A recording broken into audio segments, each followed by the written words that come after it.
বলেন, কিছু বলেন বলেন ভাই, বলেন। আপনারা বলেন, কেউ একজন বলেন, আমরা কেমনে করি?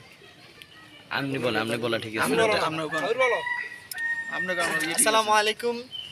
আমরা এখন সদর উপজেলার নিয়াজপুর ইউনিয়নের 9 নং ওয়ার্ডে করিমপুর এবং নিয়ামতপুর পরিদর্শন করতেছি। এখানে আপনারা দেখতে পাচ্ছেন আমাদের বাড়িঘরগুলো অনেকই নিচু এবং এখানে পানি উঠে গেছে, থাকার মতো কোনো ব্যবস্থা নেই। আপনারা যেভাবে পারেন বাবুল আমাদের কাকা সাথে এদিকে যোগাযোগ আনতে করলে দিন। অবশ্যই বাবুল আমাদেরকে কাকা সহযোগিতা করবেন। এবং সমুদ্র আমাদের গ্যান আপনারা চিকেন দেখতে পাচ্ছেন আমাদের জিদান্ডে বলাইছে তো। বাড়িগুলো অনেক নিচু এবং পানি উঠে গেছে, থাকার মতো কোনো ব্যবস্থা নাই আশ্রয়কেন্দ্র ছাড়া। এখন আজকে আমাদের আরও নোয়াখালীর মেইন ফেরি বাঁধ যেটা ওইটা ভেঙে গেছে,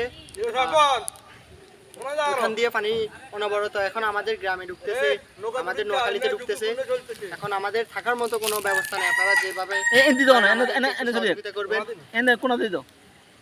না না না না না হিন্দি বাড়ি যাও যাই ভালো হইব। হিন্দি বাড়ি যাও হিন্দি হলে আনাম যেতে দিতাম আচ্ছা হিন্দি নাম যাবো তো এনে দাও হিন্দি দাও এই আমি তো ফোন দি মনে করে হাই নো। দিলেই আপনাদের শেয়ার দিয়ে